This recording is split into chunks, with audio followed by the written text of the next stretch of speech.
You remember Din Ben Phu? No. The same thing happened in Algeria, in Africa. They didn't have anything but a rifle. The French had all these highly mechanized instruments of warfare, but they put some guerrilla action on them. Hello and welcome to Guerrilla History, the podcast that acts as a reconnaissance report of global proletarian history and aims to use the lessons of history to analyze the present. I'm one of your co-hosts, Henry Huckmacki, joined as usual by my two co-hosts, Professor Adnan Hussain, Historian Director of the School of Religion at Queen's University in Ontario, Canada. Hello, Adnan. How are you doing today? I'm doing great. It's wonderful to be with you, Henry.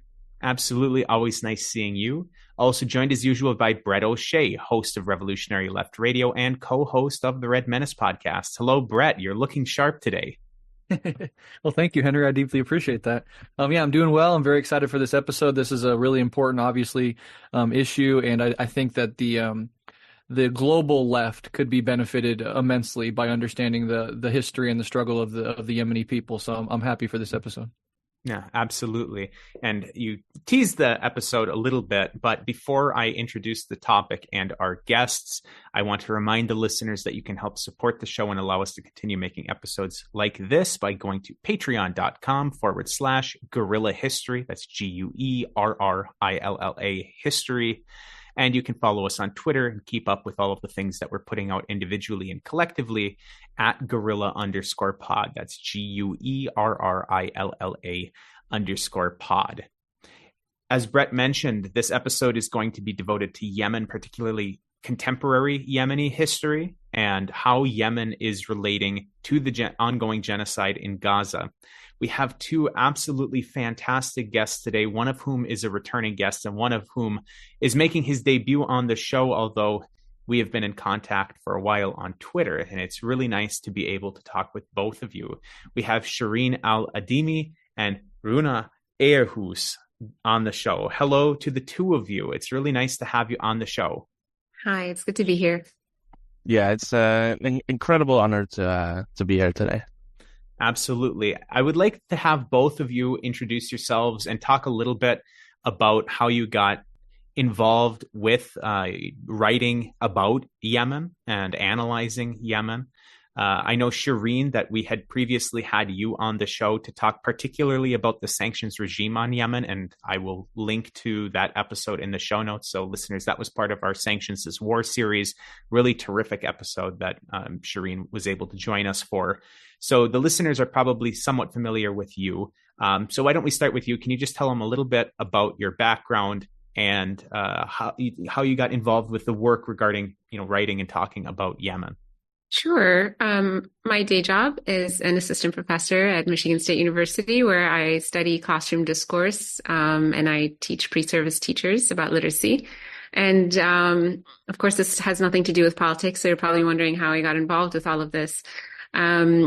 I was a doctoral student when the war in Yemen began in 2015, and I noticed very early on that my U.S. government, I wasn't a citizen at the time, by the way, but I had been living in the U.S. for quite a while, and the Obama administration was heavily involved fully involved in the war in Yemen. They were calling it the Saudi-led war, but none of it would have happened without the Obama administration's support and green lighting of it. And so I started speaking out against that very specific form of support. I've always been an anti-interventionist and anti-imperialist. And so this was just very obvious for me as a starting point to try to bring attention to this issue, specifically our response, our government's response. And so it started with writing and speaking about it, and it became a line of work that I continued on to this day. Yeah, and your work is greatly appreciated. Anybody who doesn't follow your writings really is doing themselves a disservice. Runa? So most people, I guess, would probably know me by my nom de guerre on Twitter, Aldanmarki. But yeah, my name is Runa Earhus. I'm a 25-year-old university student currently doing my last semester of my international relations master's, scheduled to be writing my thesis right now. So got that to work on. I was I got involved with Yemen back in late 2015. Simply out of what should I call it? A dissatisfaction with the way the war was covered in the media, I felt. Because at that point early on, I was aware that there was a war going on, but I never saw it in the news, either in the primetime news or the morning news or in the printed press, online, practically nowhere.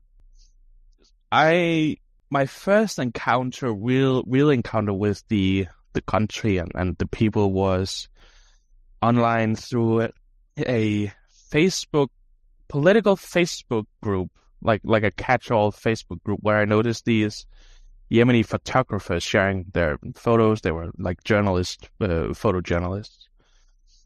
So I was quite interested in, getting to know these people and, to hear why what's going on, from their perspective. And they were more than willing to describe and to tell their own story. I was told, or they told me about their home village, how that was destroyed during the war, what they lost, what they went through. A very personal conversation in many ways, and that sort of ignited something within myself that has, I guess, kept me going all these years. So that's boilerplate short my introduction with the country. Yeah, well, I speak for all of us when I say it's a genuine honor to have both of you on to cover this important topic. Now, I know most of this conversation is going to be about the contemporary situation in Yemen going back to about 2014 up through the present day. But I do think it would serve us all well to have a little bit of some background history and some knowledge and some context. So with that in mind, and this question is a big question, but also I'm leaving it very broad for both of you to take in whatever direction you would like.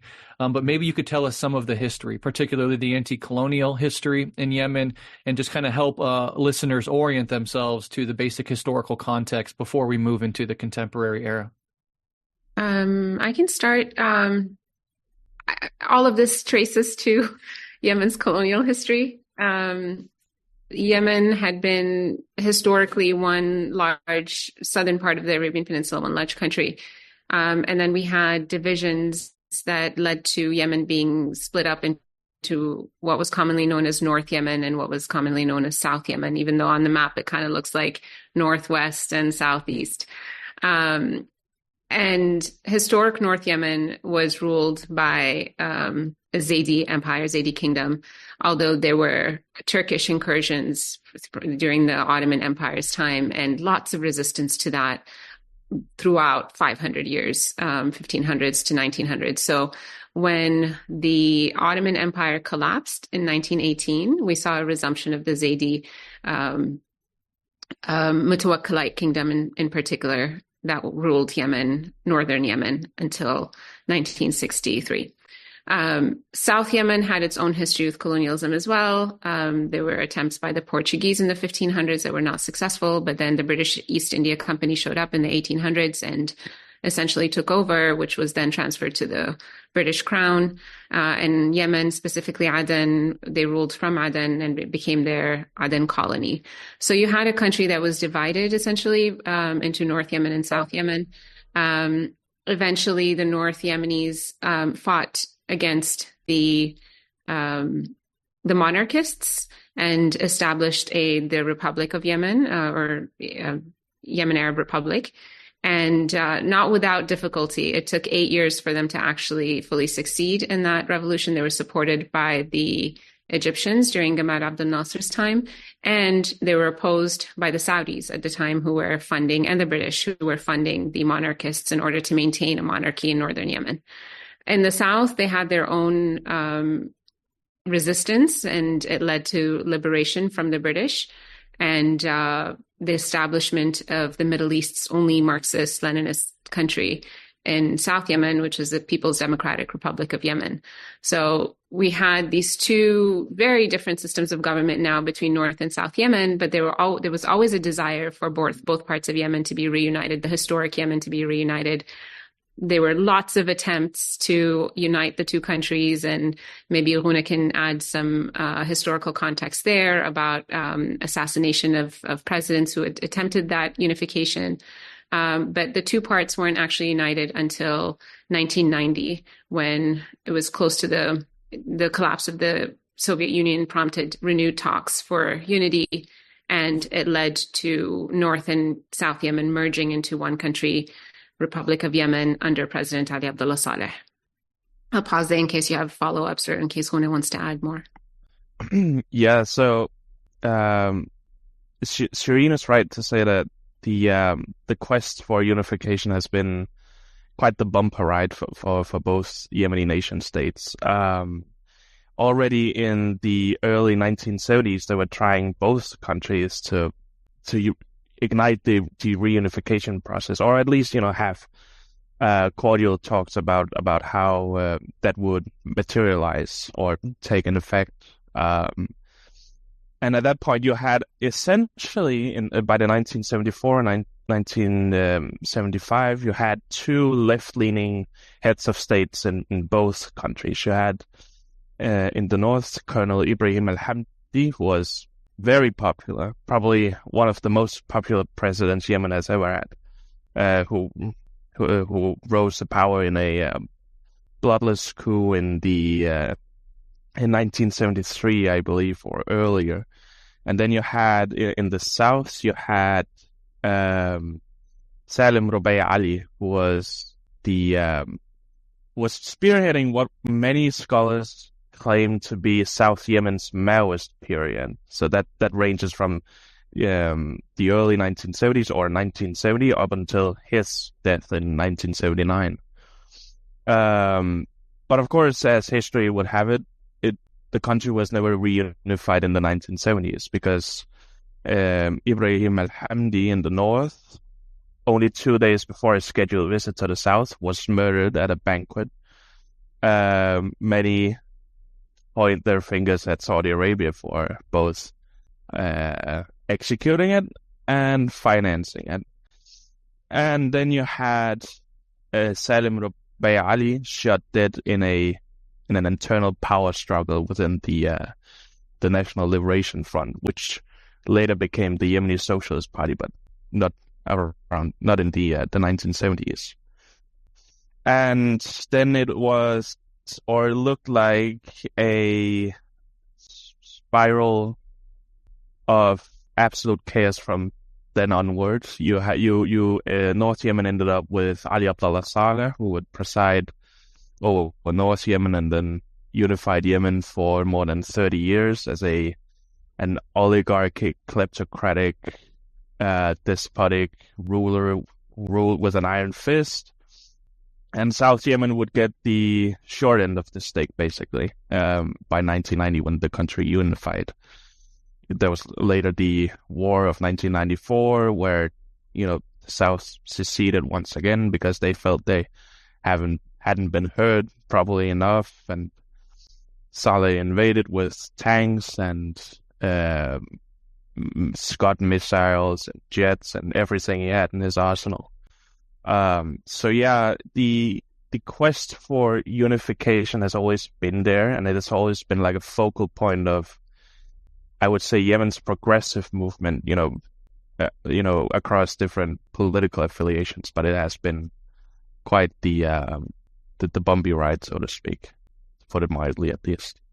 Well, maybe you can both tell us a little bit more about that period since unification up to the Civil War. I got the sense from Runa's account that South Yemen didn't fare too well in the context of the reunified republic under Ali Abdullah Saleh. So maybe you can tell us about what some of the tensions and issues were that have tend to be centrifugal, kinds of forces here that led to the Civil War. And, one could talk about the diversity of Yemen. Obviously, there's these highland areas of the north versus the more coastal regions that have a very different, kind of social background. There's much that's always made when talking about contemporary Yemen about religious differences, and so maybe some sense of what the kind of portrait of the religious culture of Yemen has been, and to the extent that contributed or not, I think it's often, used as a sort of fake way to explain the divisions, but it's useful to have some sort of portrait of that aspect of it as well, but also just socially and economically, as well as politically. What were the sorts of tensions, in this period since 1990, where it was unified after a long period of being separated? What happened during that period to contribute to the civil war? I can start. So I was born during the PDRY, for the state of PDRY, so communist South Yemen in Aden, and after the war in '86, it was an internal struggle among the different political groups in South Yemen. It was a 2-week war that was pretty bloody and caused a lot of chaos. But after a few months after that, my family and I left to India. And then when we came back, it was right after unification in 1991. The difference for my family, who had lived in pre-unification Yemen and post-unification Yemen, was quite stark. While everybody wanted to unify, the talks were so rushed, and they didn't really involve. They basically involved Ali Abdullah Saleh and Ali Salim al-Bidh, who became his vice president. And there wasn't an ease into that transition. It was driven out of economic concerns for the South because they were going to lose the backing of the Soviet Union. But culturally, our people had drifted quite a bit after being colonized and separated for 130 years or so. And the religious influences you mentioned were quite different as well in both areas. But the main concern was South Yemenis made up about 20% of the population and still do, but they have a larger landmass. Much of it is desert, and so it's not occupied as densely as northern Yemen. Northern Yemen is where you have the highlands and what you mentioned. Also some coastal areas like Hodeidah, but South Yemen is mostly coastal and desert. And people felt in the South that, what did we get out of this? There were elections in the parliamentary elections shortly after unity, and they only won 18% of the seats, which kind of works out with the percent of population that they represent. But there was a lot of frustration at that time because they felt like, well, with 18% of the seats in parliament, we're not going to get what we want. Our voices aren't going to be heard. And there were quickly talks about seceding. It felt like the South was becoming a lot less rigid and strict, and maybe some people felt as organized as it had been under communist rule. Whereas North Yemenis during this time weren't really complaining very much. So it felt like the unity was working for them, whereas the South felt like there was an exploitation of resources without us really gaining much from it. But when they declared secession from the North, like Runa mentioned, Saleh just came out full force, and my family and I were at the receiving end of that war. When you speak to people from Yemen, only really people in the South had felt that war because it was completely asymmetrical. And the response was quite aggressive. And he decided to just force people back into the unity instead of initiating dialogue or talks, instead of easing, saying, let's think about how to make this work. He just responded by force. And it was symbolic for him to have his defense minister, who at the time was Abdurrabba Mansour Hadi. He was the defense minister. He had been a Southerner who had moved to the North after 1986 and worked his way up the ranks, became defense minister. It was very symbolic for Saleh to have him lead the army into the South to symbolize to the Southerners that, a Southerner brought you back to the fold of unity. And as a reward for winning that war, he appointed Hadi as his vice president. And so Hadi becomes an important figure, of course, 20 years later during the Arab Spring. But that's That's how you end up with a lot of resentment from Southern Yemenis who feel like, well, we were united for 4 years, it wasn't the greatest, and then we were forced back into unity for the next 20 years. And so, what's in it for us? And many eventually, by the late 1990s, a movement called Al-Hirak, or the movement, they were formed as a explicitly secessionist political group. And then from that, we have another group called the STC, the Southern Transitional Council, which currently operates in South Yemen and is completely 100% backed by the United Arab Emirates, who, divide and conquer is one of the things that we all know people do. And so this is one of the ways that the UAE has been able to foment discord in Yemen over the last decade by funding this group and empowering them in South Yemen. They have goals that are completely antithetical to the Hadi group, which is taking over Sana'a again and being installed as a puppet government. And yet they were given all of this funding and backing in order to create another sort of opposition to the Houthis. So all of this lingers till now, where you have people in the South still feeling that, well, we never actually wanted to be part of the North, and many of them have rallied around, not unanimously, of course, but many of them have rallied around this secessionist movement. And also, I just wanted to add that in the period following Yemeni unification or unity, especially in the lead up to the 1993 elections, Ali Abdullah Saleh did everything to rid the country of the socialists. Literally, he did. He made socialist or trade union leaders disappear. He made the local socialist leaders disappear. He hired gunmen to shoot and kill socialist leaders in the capital cities and the major cities out in the open street. Did everything he could in his power to make sure that the Socialist Party, the Yemeni Socialist Party, would just be like a figment of what it once was. And that sort of also speaks to the end result of the 1993 elections, because the general assumption was that the Yemeni Socialist Party would at least share 50-50 the power with Ali Abdullah Saleh and his General People's Congress Party.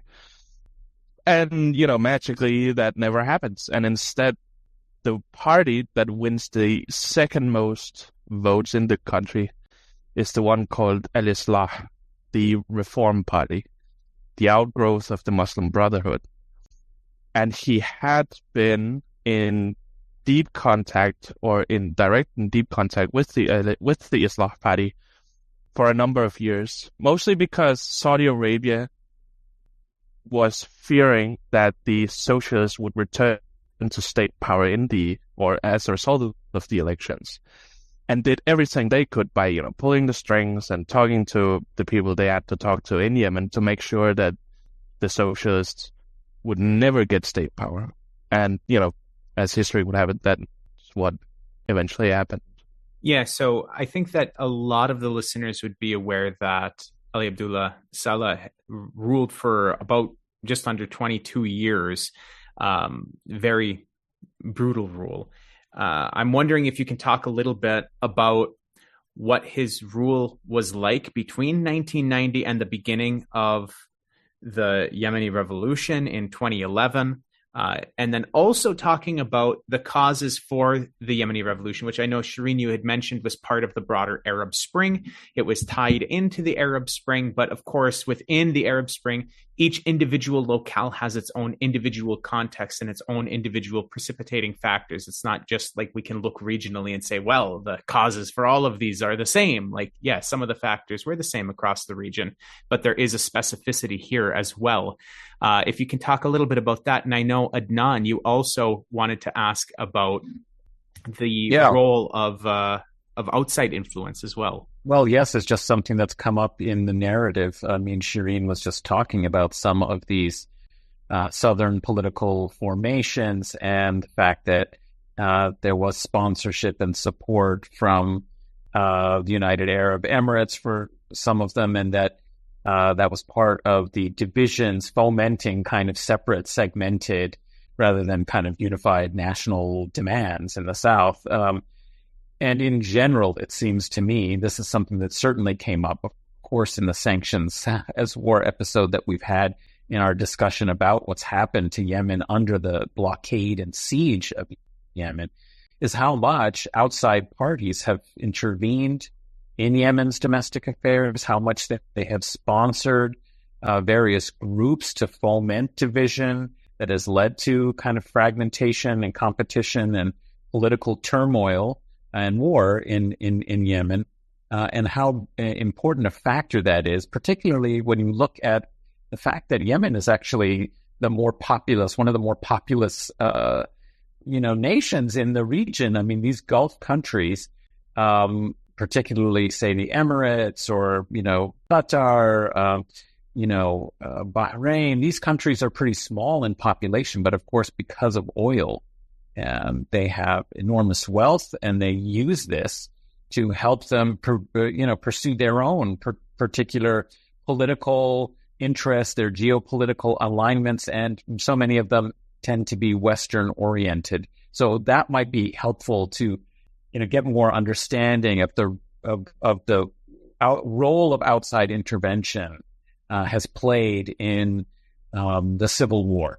I'll start with the question on Saleh's regime. He had ruled in total 33 years because he had been ruling North Yemen from 1978 to 1990, and then after the Arab Spring gave up power.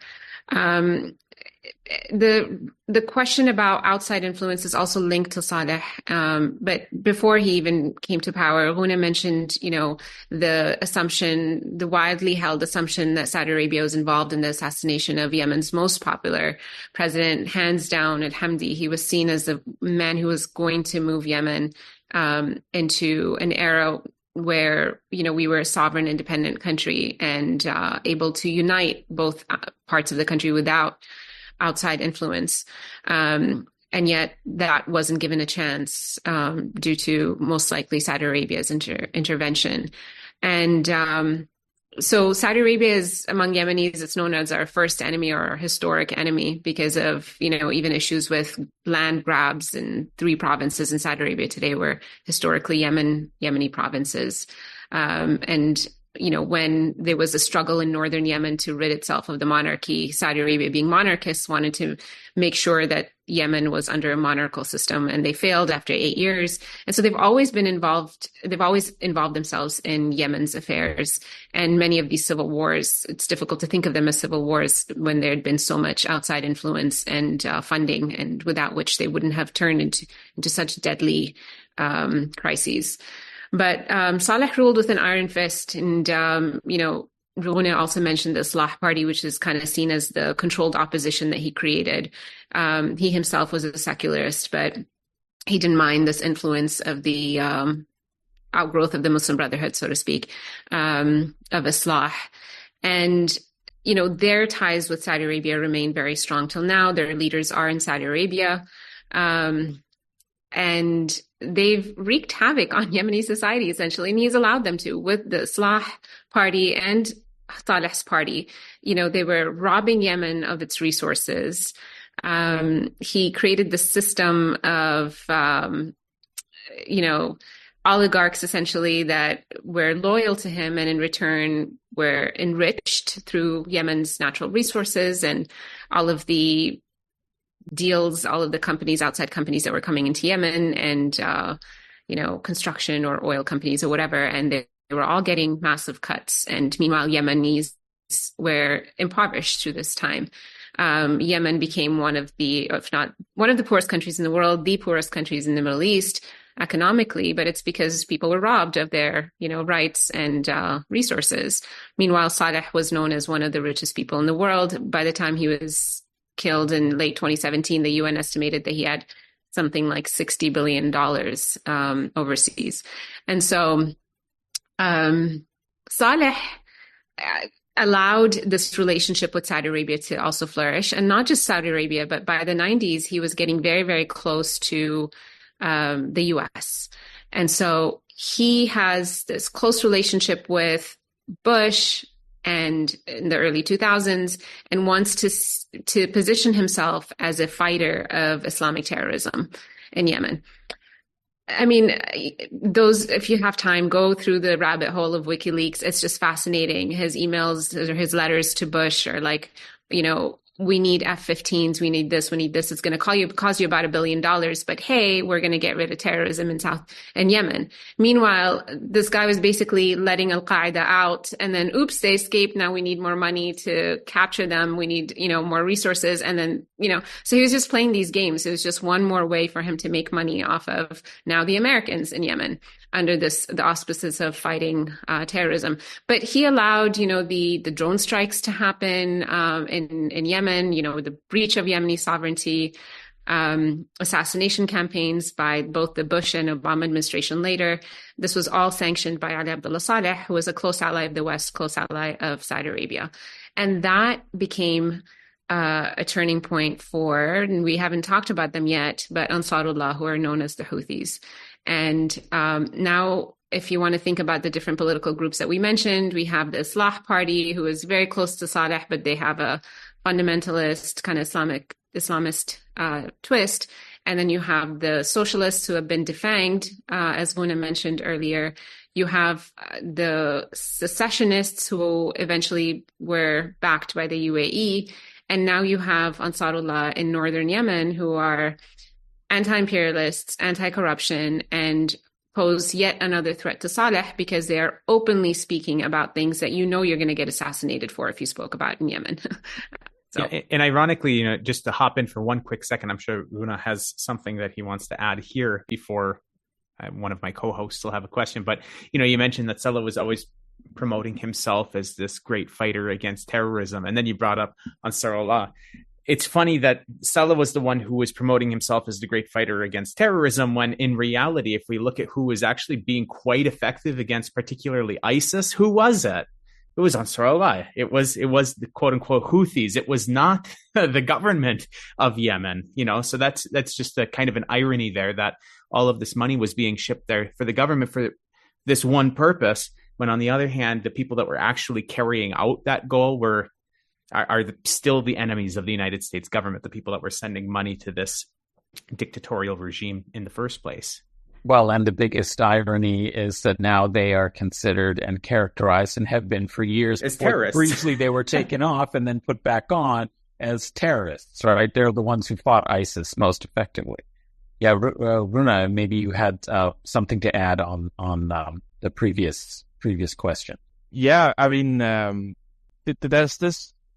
I know we might get to it later, but there's this widely held assumption that the quote unquote the Houthis, or Ansarullah as they would later, officially become known as, was created like in a vacuum, separated from Yemen's history and material conditions, when in reality the timeline from when the idea of the movement first began and up to until now is in direct response to those very material conditions. Hussein al-Houthi, who was the founder of the movement, was elected as a member of the parliament in 1993, representing at the time a smaller Saudi political party, Saudi Islamic political party called the Al-Haq Party, which is like the party of truth. And the funny thing is, and I hear nobody mention this at all, because it is widely available online also to read if you look hard enough, is that Hussein al-Houthi was elected on a parliamentary mandate that was pretty much secular in nature. Fight corruption, endemic corruption in the country, restore the social cohesion of the Yemeni nation, restore the economy, make the economy more self-sufficient, end internal strife, internal, tribal clashes, which have also been going on at that time. And his parliamentary mandate was also supported by the Yemeni Socialist Party, because they found common ground in their opposition Ali Abdullah Saleh's rule, which they both already at that time perceived to be too kleptocratic, too, iron-handed, too despotic to be sustained, basically. And they were both well aware of the fact that Ali Abdullah Saleh at the time was hiring, guns for hire to kill his most, his primary and strongest opponents in the lead up to the elections. And Hussein al-Houthi, there was one specific incident that got him in, in trouble with the government of Ali Abdullah Saleh, and that was the 1994 war, the civil war between the two, because he was so outspoken against Saleh's war on the south that he had been organizing these sit-ins in his home region of Sa'da, where thousands of people would gather, with banners and flags and slogans to protest the war that Saleh had, started against the people of southern Yemen, and all of that resulted in, I'm not sure, I don't recall Hussein al-Houthi being at the receiving end himself, but he got his house raided and looted, stolen from basically by the Yemeni military. And upwards to 40 or 50 of his personal family members arrested and disappeared, thrown into prison dungeons for months on end without trial, and then released, without trial at some point, threatened at gunpoint, and, all the horrible stuff. And it was only around the late 1990s that Hussein al-Houthi decided not to be re-elected for the 1997 elections, and then to pursue religious education and religious studies that would later form what would then become the Believing Youth movement, the precursor to the Ansarullah. So his engagement with Yemeni politics is rooted in those factors that were dominant at the time, as a direct response to what was going on. So it's as rooted and as connected to the history as you could probably expect it to be. Yeah, so let's kind of talk a little bit more about Ansar Allah, known in the West and throughout the world as the Houthis. Many people listening will probably know them as such, but their formal name is the Ansar Allah. You mentioned, Shireen, that they were anti-imperialist, anti-corruption.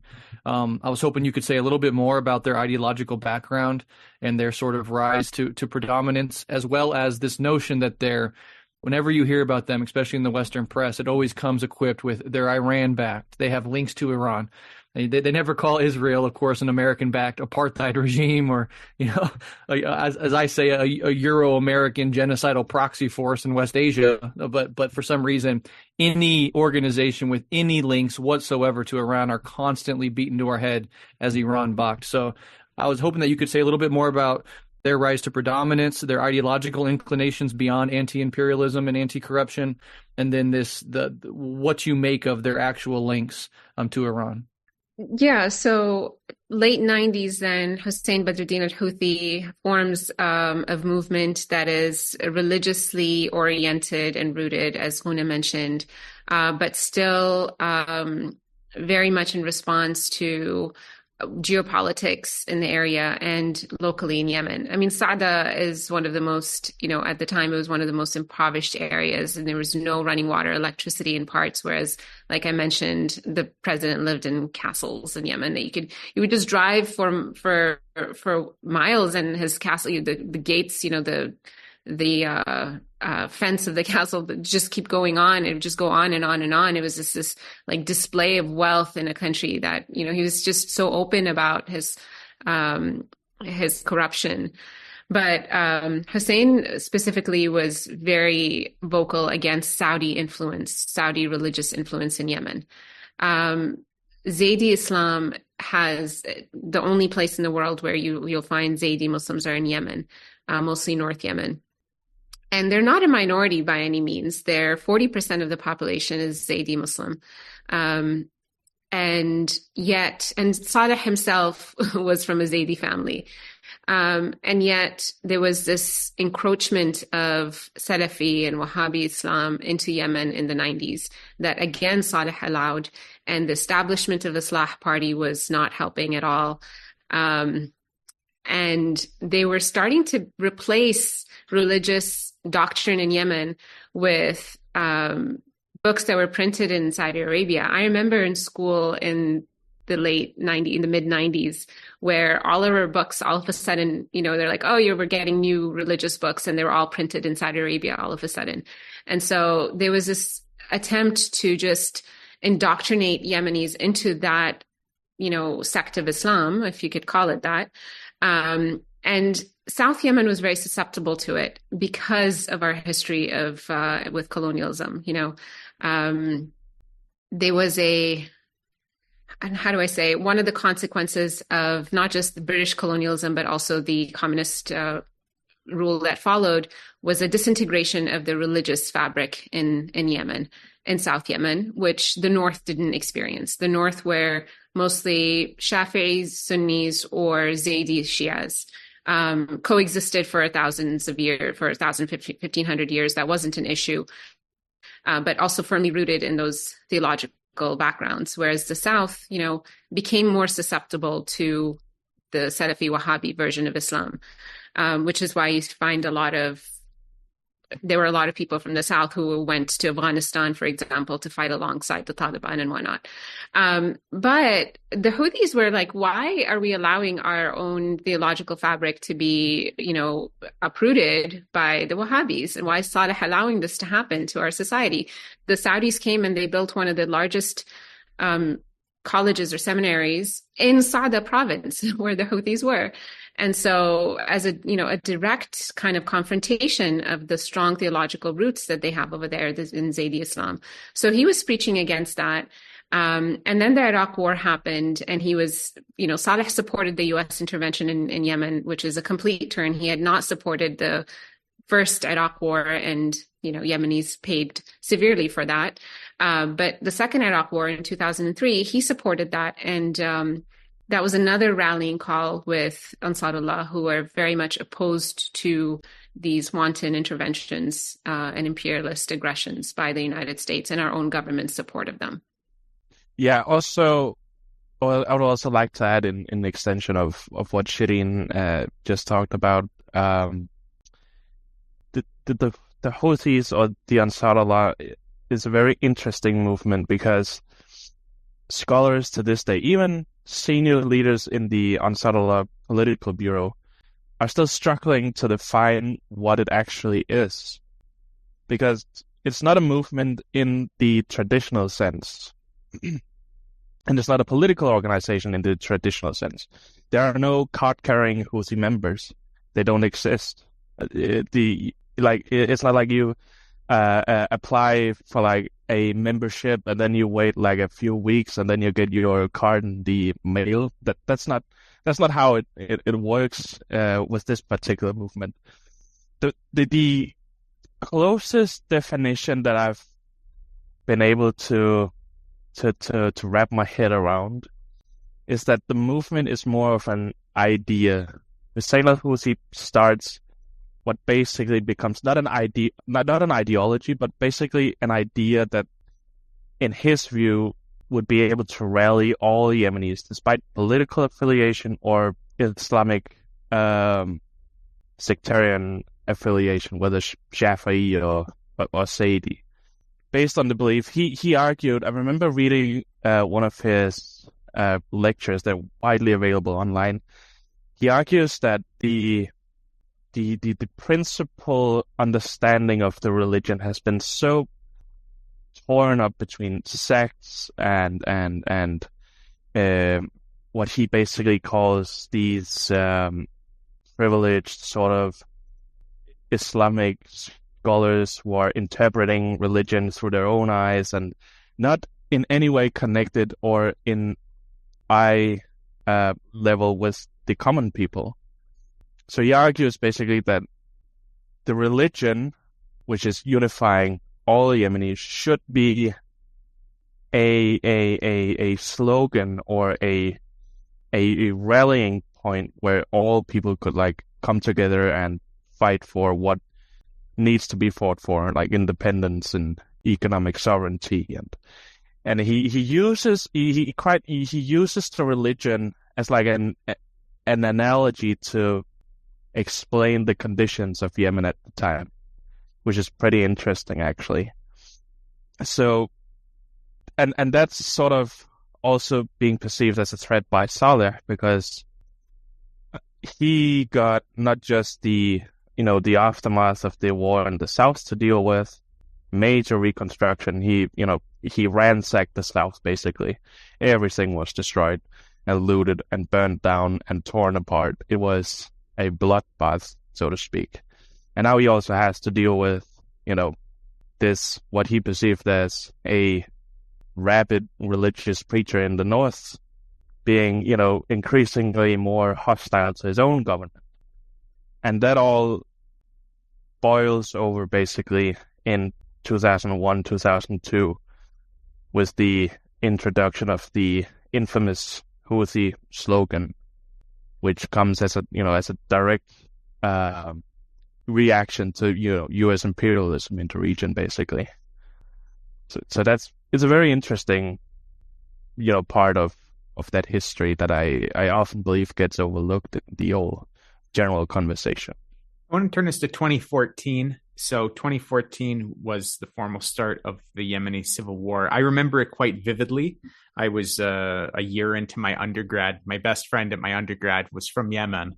And so, of course, we watched the events unfold over the next several years together. He was the person who I did all of my events and activism and stuff with. So this is how I got interested and involved in Yemen. But in any case, we're talking about the fall of 2014.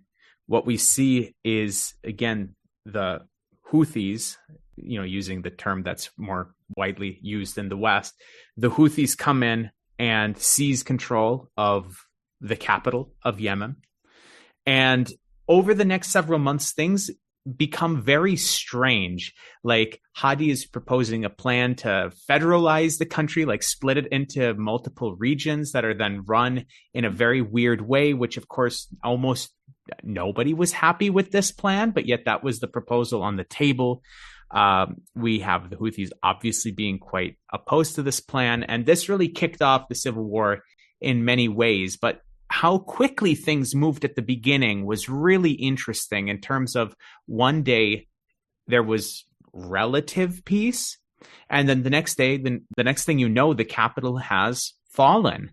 That's something that we don't often see in these sorts of conflicts. And like I said, it was something that was really interesting to see as we, we're watching things unfold together. So I'm wondering if you can take us to 2014, discuss the lead up to September of 2014, the precipitation of the events of 2014, what happened at that period, and then that next several months of like really weird, confusing stuff that I still can't quite get my head around. We're going to have to back up a little bit. So, of course, that's always happy to.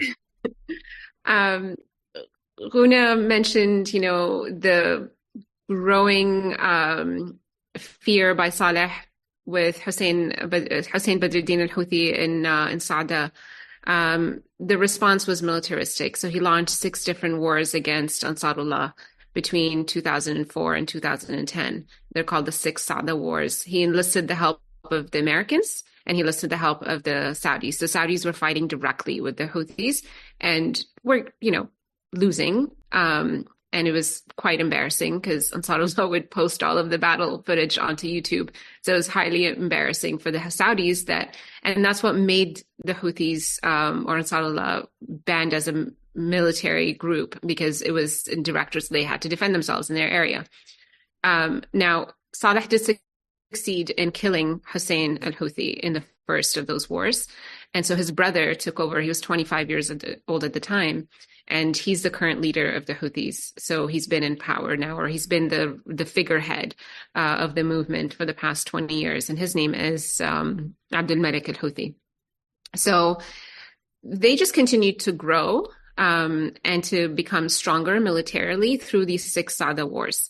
Hussein al-Houthi was killed with the help of the United States. Again, WikiLeaks, you'll know all about how they trained the counter terrorism forces, as they were called, quote unquote, by Saleh. And because the US trained them and funded them, they were able to go and do what they did in Sada. But that just, I think if they were relatively unknown prior to that, they became very well known in Yemen and garnered a lot of sympathy for them, because here was yet another group that was, they weren't saying anything that the average Yemeni didn't agree with. And yet Saleh responded yet again the same way he responded to the South, which was by force. So they continued to assert themselves as a group of importance in northern Yemen. And by the time the Arab Spring happened in 2011, Yemenis saw, again, the conditions are different, but they saw like, well, if this could happen in Egypt and in Tunisia, maybe it is a possibility that we could uproot Saleh and his folks from Yemen. And so what started off as a peaceful movement, people going out in the streets, among them the Southerners who wanted secession, among them the Houthis and their groups, and just the average person who was sick and tired of Saleh's rule, that became co-opted by the Islah Party. And this was just such a massive turn of events in 2011. People were not protesting against Saleh as a singular person. They were protesting against the entire system, which allowed him to govern and to rule with such corruption, which included the Islah Party. He held the executive and they held the parliament. And yet the Islah found a way to reposition themselves as opposition to Saleh and co-opted this, the People's Revolution essentially, and turned it into this armed campaign where they tried to assassinate Saleh and force him to step down. So eventually by late 2011, he agrees to step down. He transfers over power to his loyal Vice President Hadi, who was supposed to be an interim president for 2 years. And in that time, like you mentioned, Henry, you decided, let's just split up the country into a bunch of federations. And who was going to support that, right? And so there was a lot of opposition to that and frustration. And at some point he resigned, and at some point he took back his resignation, and then he asked for 1 more year of extension to his presidency, and it was granted. But then Houthis show up in the summer of 2014. The government lifted the oil and gas subsidies, and so there were massive protests in Yemen. And the Houthis became more and more powerful during that time because they were echoing the frustrations of the average Yemeni person. And in their frustration, they thought that they could assert force and pressure onto Hadi and force him into a solution. And so they kind of came over from Sada and they took over the capital, not with as much resistance as we had expected. And so many people started wondering if Saleh, in fact, asked his army to step down. And I say his army because even though he had stepped aside, he was still in control of much of the Yemeni army. And he was still in Sana'a watching things unfold. But even in those months, even as they took over the capital, they forced Hadi into house arrest. He resigned again and then decided to take back that resignation. But the idea was that they were still willing, and there was a UN deal that was going to bring some kind of coalition government together that the Houthis signed and everybody signed. When you read about this very tenuous time from the UN envoy to Yemen at the time, his name is Jamal bin Umar, he wrote about this and he speaks about this. He said a deal was on the table. Everybody came together and we were going to form a coalition government, which included the Houthis, it included Hadi's party, the GPC, General People's Congress, the Islah, the Southerners. It was going to include many of those different factions. And 2 weeks later, Saudi Arabia started attacking. So I wouldn't classify that period as necessarily a civil war. There was a lot of tension, and there was a lot of tension brewing that could have turned into full-blown civil war. But I think the moment Saudi Arabia got involved, it's obvious why they got involved. They didn't want the Houthis anywhere near power, given how vehemently anti-Houthi they are and how anti-Saudi the Houthis are. But they just formed a coalition seemingly overnight, of course, with the support of the United States and the direction of the United States, and began bombing Yemen in order to just reinstate Hadi to power just put our puppet back so that we can go to business as usual, where we had somebody in power in Yemen, given their important strategic location controlling Bab el-Mandeb Strait. We need somebody in Yemen to just serve as a puppet, as Saleh had for so many decades and served Saudi interests and US interests very well in that region. And they panicked that the Houthis were going to do the exact opposite of that. And so they intervened, hoping that they can just install Hadi and go back to business as usual without having a coalition government that was going to include multiple voices. It's very interesting also, as Shireen briefly mentioned, in the immediate aftermath of Ali Abdullah Saleh's when he stepped down from power in 2012, I believe it was, with the GCC deal that he essentially got. So, already there you could argue, did the people overthrow him, or did Saudi Arabia just,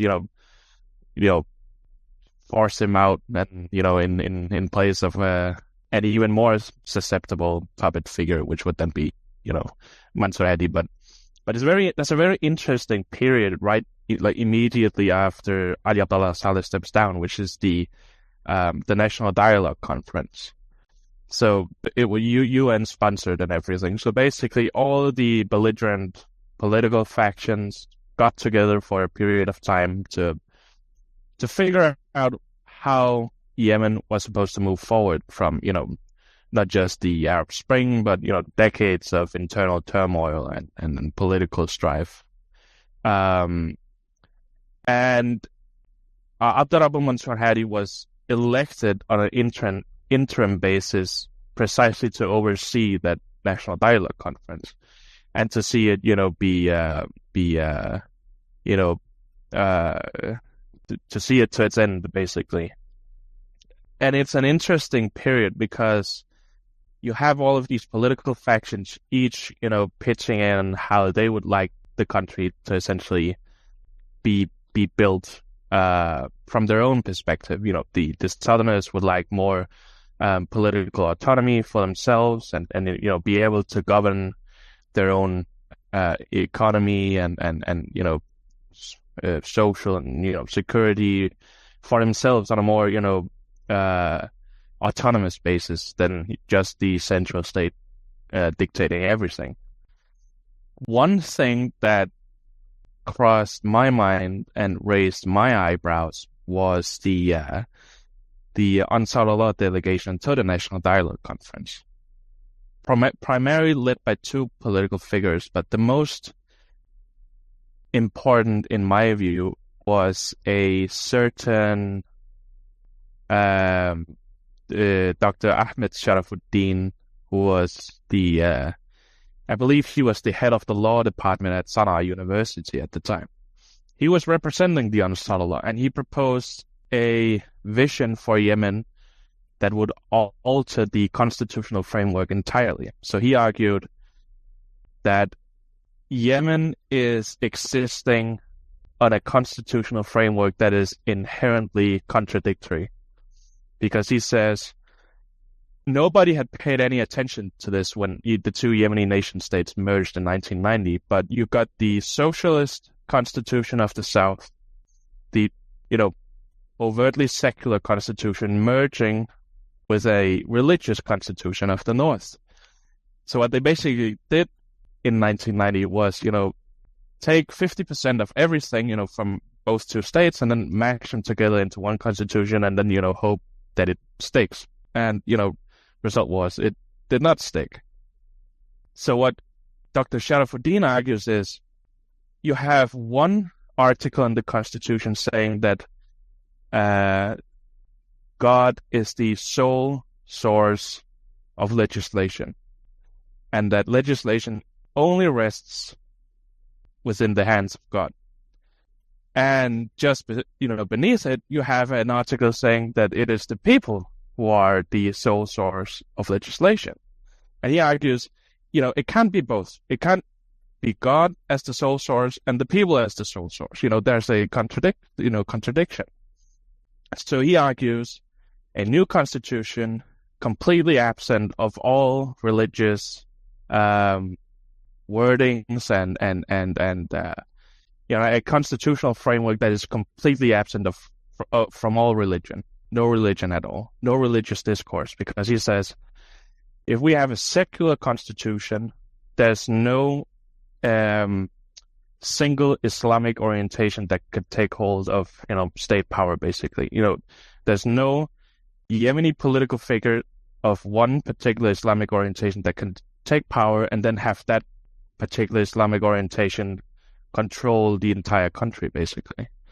And he, argued that, but with this new constitutional framework, the people would be more united across, Islamic beliefs and even political orientations between North and South and, geographical divides. And, would you have it, not even a year after he proposed his vision or the vision for the Ansar Allah, he was gunned down in the street. There was, 2 gunmen on a motorbike, drove right beside him and then shot him dead, basically. And, another figure also, called Abdul Karim Jedban, he was shot dead 2 weeks later. So there was even then still, political assassinations returned to the country because there were forces very scared of the prospect that these, political forces would gain any momentum or power in any way in a post-dialogue Yemen. So, it essentially breaks down in early 2014. The draft constitution was never adopted. And that's where the Ansar Allah begins to really, begins to show themselves a more and more in opposition to Abdurrahman Mansour Hadi. So very, very interesting chapter in Yemen's contemporary history. Yeah, this is there's so many angles and dimensions to this history, and especially that's a period. Henry described it as a lot of confused things, and Shireen's discussion about the resigning and then taking it back. It seems that there's a lot definitely to explore during that period, but obviously what happens and changes the direction of Yemen is the Saudi intervention and the fact that it then led to a period of devastating, war, including a siege and a blockade upon Yemen. We've covered a lot of this when we talked about the sanctions there, so I don't want to rehearse every component of that, but I'm just wondering if maybe you can give us some sense of how we get from the beginnings of the Saudi intervention to the victory, essentially, of Ansar Allah against UAE's forces, Saudi's forces, and all supported and backed by the United States. And part of this does encourage us to go back. I don't believe anybody actually really addressed this whole question of how it was they managed to be so successful militarily against, Ali Abdul Saleh's, Saada, sort of wars. And then subsequently to that, it seems that they've been unceasingly, since that period, having to combat either this kleptocratic, autocratic, oppressive tyrant or the autocratic, oppressive tyrant from Saudi, who has been intervening. And so the question is, how have they been successful? And maybe it does go to also, did they get support? They must have had support, just as obviously, the forces arrayed against them have been funded by the Saudis and the Emiratis, supported by U.S. weaponry and so on. So maybe we can get to the kind of victory, the startling victory recently, and have some sense of the status of the peace negotiations and the truce that had been under effect about a year or so ago. So how do we get from Saudi intervention to Houthi victory? I've never ever heard somebody mention it like that, but it really is a victory, considering what they've been up against and what happened over the last decade. Saudi Arabia begins bombing a coalition of 17 countries, and in the first couple of days of the war, first 48 hours, they target the airports, the Air Force, Yemeni Air Force. And so all that's left is fighters on the ground, lots and lots of missiles that Saleh had been stockpiling since he was a very close ally of the United States. And eventually we see like some drone attacks and things like that. But they formed an alliance. Saleh and Houthi very quickly formed an alliance in order to, I think Saleh saw this as his second coming. Again, Mona mentioned that, the insinuation that they've kind of set him aside, right? They gave him a nice cushy deal, stay in Yemen, you won't be persecuted for anything that, any crimes you would have that are alleged against you. But he still remained the most powerful man in Yemen, still remained in charge of much of the Yemeni army. And so when the Houthis came to Sana'a and Hadi escaped his house arrest and moved down to Aden in the south, and then eventually to Saudi Arabia, and was very excited about this coalition that supposedly came in response to him, but he was clueless, just your regular old puppet, and was very excited about the prospect that they were going to try to put him back into power in what was supposed to be just a matter of weeks, according to the Saudi-led coalition. They called it Operation Decisive Storm.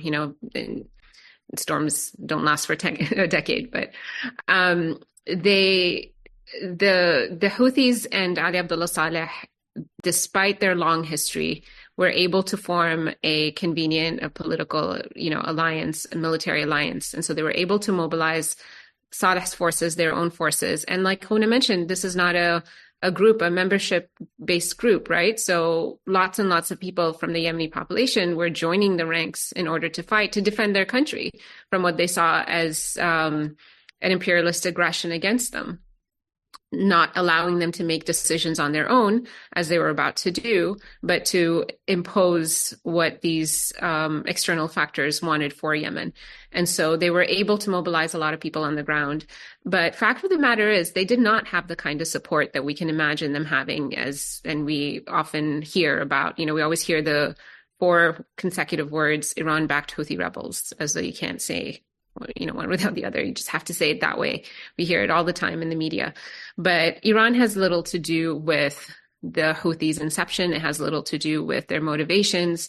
Iran cautioned against them taking over the capital Sana'a in September 2014. And the Houthis were like, who are you to tell us what to do? And that was the defining moment of Yemen's modern history. And yet they couldn't care less what Iran had to say about that particular approach.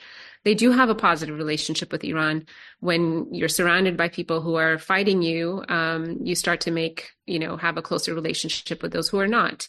But Iran was not able or willing, or even if it were willing, not able to, given the blockade in Yemen, aerial blockade, naval blockade, land blockade, they wouldn't have been able to supply them with the kind of weaponry we imagine them receiving from Iran.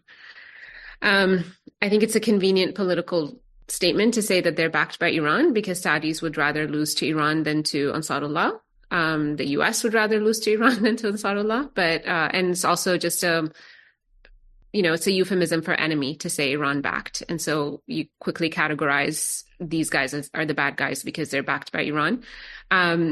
But they've been able to use whatever was available in the country for the most part. Even in their wars with Saleh, there was an investigation at some point because Saleh made the link between them and Iran in order to get more U.S. support for these wars. And he said, hey, these guys are getting their weapons from Iran. And the U.S. came and there was a U.S. senator who was very interested in this, and they did an investigation and they realized that the Houthis were getting their weapons from the Yemeni black market. So that basically continued. Whatever they have, they've been able to use strategically, but you don't see the kinds of weapons that were dropped on Yemen, that the Houthis were in return dropping to where, there were missiles, but mostly this is fighting on the ground. There was no fuel to operate much of the vehicles, even that they were capturing in the war zones, at the borders with Saudi Arabia because of the fuel blockade, right? And so their victory comes from essentially the stance that we're not going to allow invaders to just come and do what they want, and Saudi cowardice, because most of this, they decided they were going to bomb from the skies and hire mercenaries on the ground, and mercenaries are not as committed as people who have a homeland to protect. I just want to add in one thing. I know Rune might have something to add here because you've been covering the armed conflict for quite some time. And, I'm sure that you have insights on the same question as well. But just to add into something and to underscore what Adnan had said and what had struck Shireen is that, this is very rarely framed as a victory. And in fact, I would also, I don't think that I'm unique in positing that this would be a correct framing of it, an embarrassing defeat for Saudi Arabia.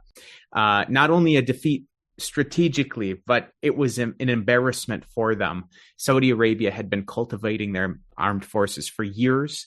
And as Shireen had underscored, they were planning on this operation lasting a matter of weeks, not the decade that it eventually unfolded. But one of the interesting things for me is that, like we see with Hezbollah in Lebanon, we see that at the beginning of the conflict where they're involved, they have almost no technological capacity. They have no infrastructure in which they're operating out of. They're facing what seems to be insurmountable odds, and they really hold their own despite those odds. But as time goes on, what we see is an increase in operational capacity.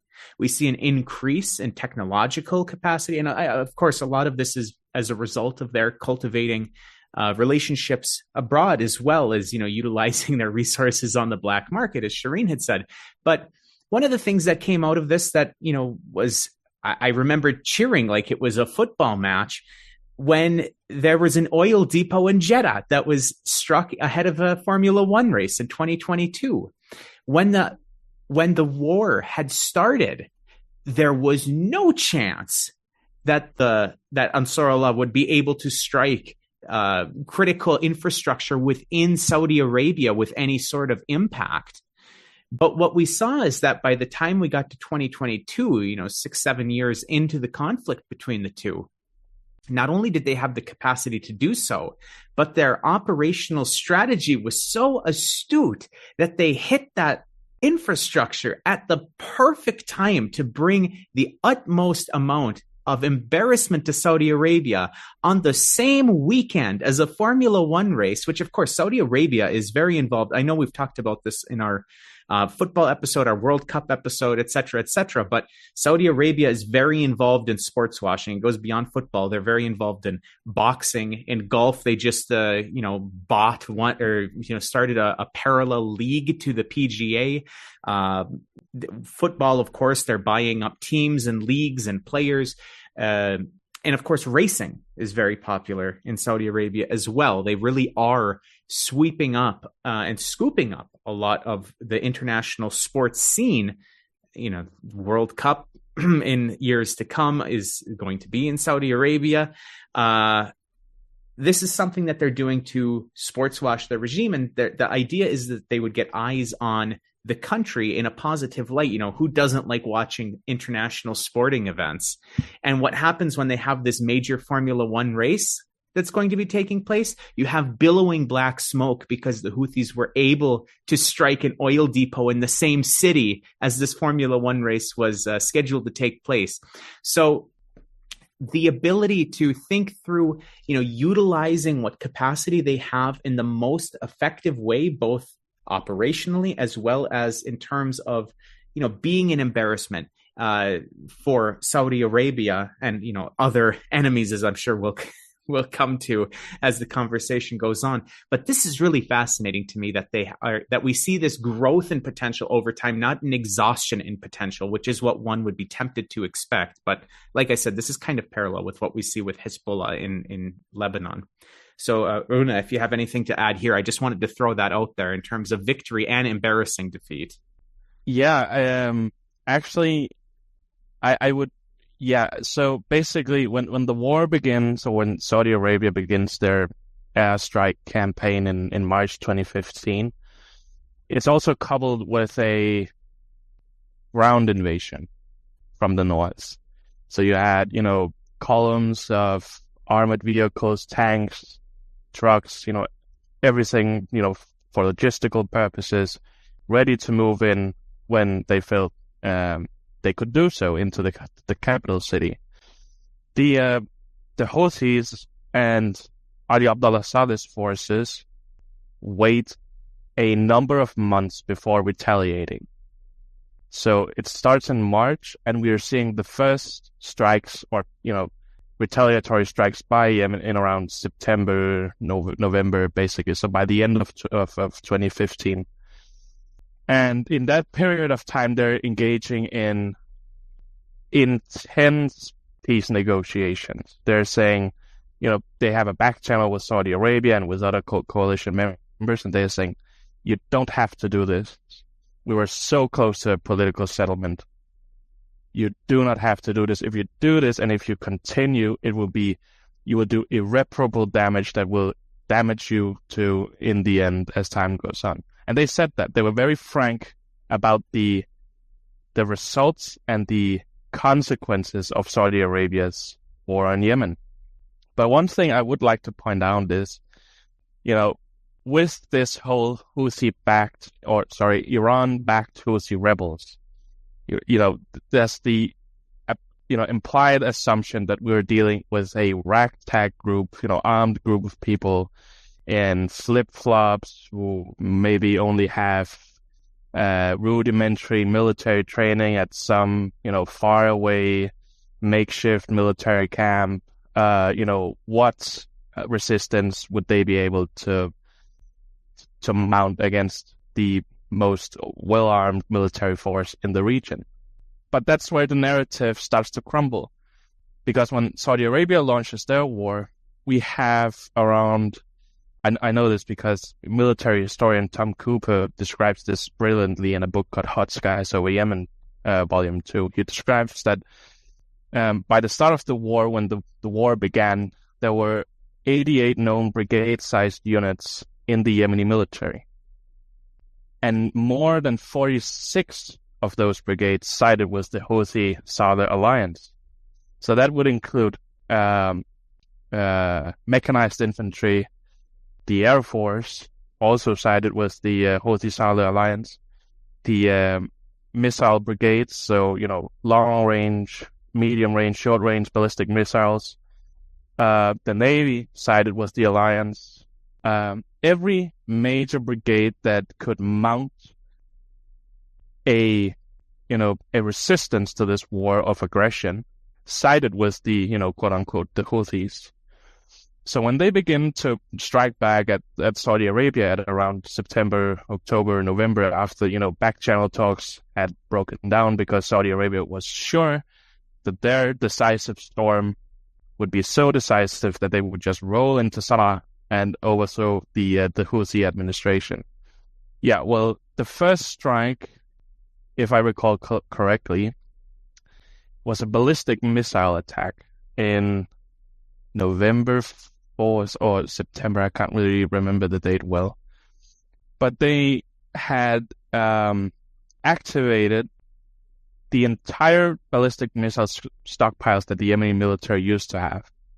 So they drove out this old relic of a Soviet missile launcher somewhere in a Yemeni province and targeted a coalition military base in the Yemeni province called Ma'rib, which is also a very contested region and also still is. And they managed to kill around 46 Emirati soldiers, including a Bahraini prince who was killed in that blast, and, a dozen more Saudi soldiers. And that particular event really shook the Saudi coalition because they were sure enough that Yemen did not have the capacity or the capability to inflict such huge damage on such a small, concentration of land. But, they turned out to have lots of military surprises that would be unveiled and revealed over time. One thing that is also very important to mention is that Yemen's frontline tactic or their whole war strategy is very conventional, because the field commanders that were put in place or in charge of the brigades to do the retaliatory ground battles around the Saudi-Yemeni border, especially in the three regions that were annexed by Saudi Arabia in the 1930s. They were professionally trained military soldiers. They were officers who had, taken years-long courses at military academies all over the world, in Russian military academies, Soviet military academies. You have Sandhurst people, officers, also leading the war against, or the resistance against Saudi Arabia, and a very interesting mix in strategy starts to take shape, because you have these conventional military officers fighting the same fight against rebel commanders who had been fighting in the Sexada Wars a few years prior, who had also gained military expertise and combat expertise on the front line. So you had these two, you had conventional and unconventional strategies merging into this very unique military strategy that would eventually enable Yemen to, become victorious against Saudi Arabia. And that's the strategy that they develop over time and play with. And the most spectacular thing is every single attack that Yemen conducts against Saudi Arabia is recorded, and it's filmed by a crew of 10 cameramen from 10 different angles, and all uploaded to YouTube and to the internet. And, war is at its core deplorable, but I can't help but become a little giggly when I see, the poorest Arab country in the world taking on the fight so successfully against a military might or military power as Saudi Arabia is. Yeah, absolutely fascinating stuff. To the point about the Iran-backed idea, it's one way that, as Shireen, I think, was saying, it's a way to demonize a group without having to understand that group. It's a way to tie them to somebody that the U.S. has spent decades demonizing in the Western press. But it also robs agency from these people. They have their own interests. They're not proxies. They're allies. Like any political force in the world needs allies, especially in the context of U.S. and Saudi coalitions trying to destroy you, et cetera. So just wanted to make that point. But I have to leave here in a second. But I wanted to ask my last question to both of you, which is, totally understanding the amazing heroic fight and courage of Ansar Allah, but there's also this aspect where it was a brutal slaughter of innocent human beings. We're seeing something like that happening right now in Palestine. The UN called it the world's largest humanitarian crisis. Shireen, in your sanctions as war essay, you mentioned that it meets the criteria of genocide. And so I wanted to sort of emphasize the human component of the suffering that the Yemeni people had to endure under this U.S.-Saudi coalition bombardment. So can you talk a little bit about that, the cruelty of the onslaught, and the sort of the human cost of all of this? Yeah, so the bombardment was described by a UN report as widespread and systematic. And so the indiscriminate bombing of Yemen was widespread and systematic. And so, people were getting bombed out in their homes.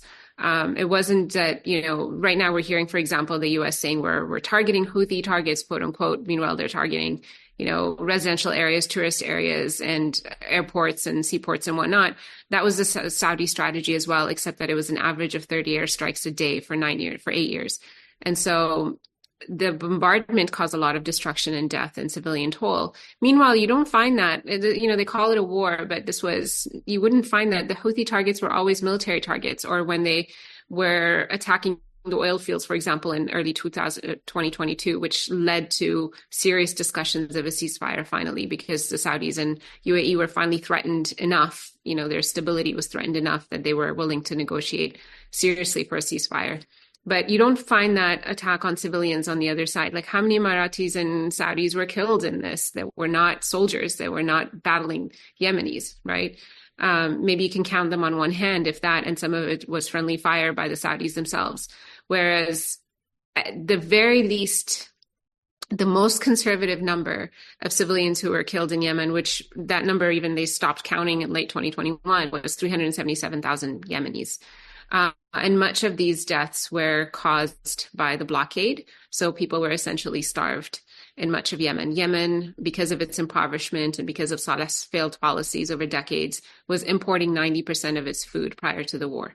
And so when they couldn't do that anymore, with the Saudis shutting down the ports and imposing in an effort, technically they called it, they were saying that they're trying to prevent an arms transfers from Iran to Yemen, but they just used that as an excuse to check every cargo that entered through the ports of Yemen and reroute them, even when they were carrying fuel and even when they were carrying medicines and food for people, or they would let them sit in the ports to rot and then allow them to transfer into Yemen.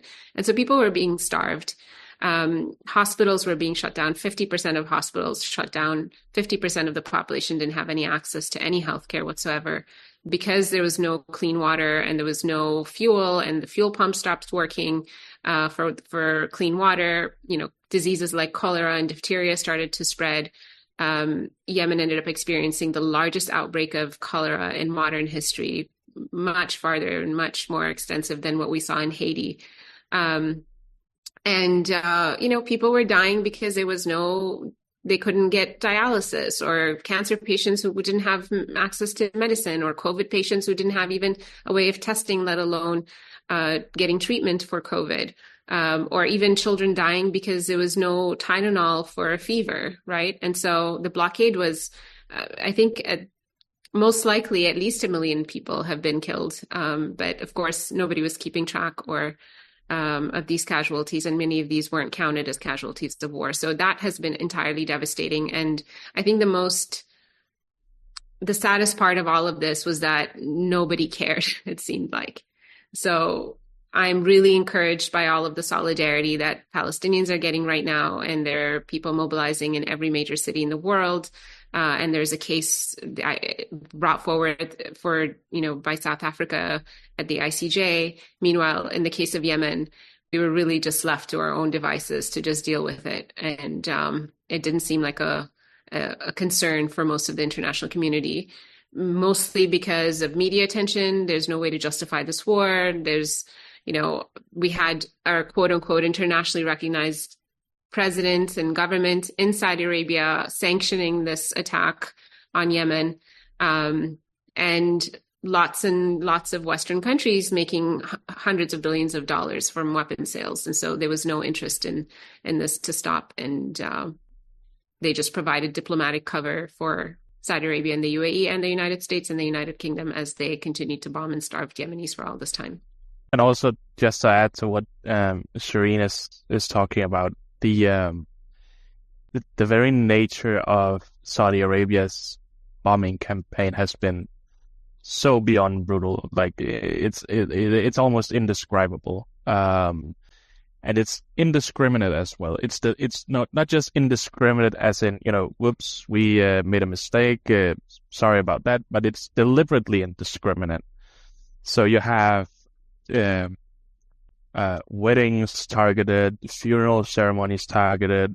There was the funeral hall massacre in 2016, where they dropped one bomb on this funeral hall. Hundreds of people were gathered to pay their respects to a Yemeni politician, veteran Yemeni politician who was died of old age, and then they bombed the hall. Dozens of people killed instantly, and when the paramedics and the ambulances and the doctors arrived, they bombed it a second time deliberately to ensure that the first responders were also killed, and total carnage. But I think the one event that really shook me to my core was the school bus massacre in 2018, where you had a little less than 100 kids, the oldest being 19 maybe, all the way down to like 7, 6, even younger, maybe 5, coming back home from a like an Islamic summer school, basically. And they were parked, the bus was parked at this smaller town called Dahian, where the main street was like a busy market street. bustling of people. It was high rise on I guess it was a normal work day, and they were parked to like the teachers were getting refreshments for these school children, and as they were inside the shops to get the refreshments, the bomb was dropped directly on the bus, killing most of these school children. Saudi Arabia initially claimed that they were child soldiers on their way to a military camp. And then, days went by, and even they had to like take back their statement and say, "Oh, whoopsie daisy, we made a mistake here. Sorry, guys. It's not gonna happen again." But it happened again, and it happened over and over and over again. Of course, the children got no compensation. They got nothing. Many of the children had to bury their own school friends in the weeks after, digging their graves and, paying their respects and bidding their farewells. And it struck me because up until that point, I was of the belief that I had already seen the worst in terms of Saudi military conduct, or not even military conduct, because there's no military objective to be met here in any sense of the word. It's just, wanton slaughter is what it is. And then this shit happened. So yeah, I felt like that was one of the events that really gained renewed attention to the conflict. So you had famous Hollywood actors tweeting about it. You had other politicians tweeting about it. But in the end, tweets only do so much because nobody was held accountable for it. I mean, on the contrary, Saudi Arabia got new weapons deals by Lockheed Martin, Raytheon, and the Western world could not care less about how many children or civilians Saudi Arabia had killed up until that point. So that also really underscored the brutality and the barbarism of this war, basically. Very, very grotesque in every possible way. And just to add to that, I think Una mentions, this turning point of the school bus bombing. I was on an NPR show the next day speaking about the brutality of this, and I had intentionally, avoided watching any footage. It was just absolutely just crushing. And as I was on this live show, and I'm trying to compose myself because they're showing the footage and I can hear it, and I can hear I understand what's being said in the background. The guest that was on the show with me, who had been doing this investigation of the UAE and their role in assassinations in the South, and they had, they were operating these prisons in South Yemen and torturing people. She won awards by the AP eventually for her investigative work. She had the audacity to say, well, we don't know what these kids were doing on the bus. And the level of dehumanization, I just thought, here we are, just this devastating bombardment on school children on a school trip in the middle of a market. And yet the guest had the audacity to even question the humanity of these children and whether they deserved it, because we don't know what they were doing, she said. And, the Houthis are recruiting child soldiers. And so who knows? And so that's what we see in regard to Palestine as well. Oftentimes we exactly. see these children are being educated to hate Israelis and to be anti-Semites and to be raised as killers, and therefore we're justified in killing Palestinian children. I mean, that's the exact same rhetoric that we see every day from Americans and Israelis, as well as their supporters in the Western world. That's what we see every day. And it's also the constant second guessing of Yemeni eyewitnesses. I remember the headlines after that school bus massacre, and they were all talking about allegedly a bombing, or so and so many people have allegedly died.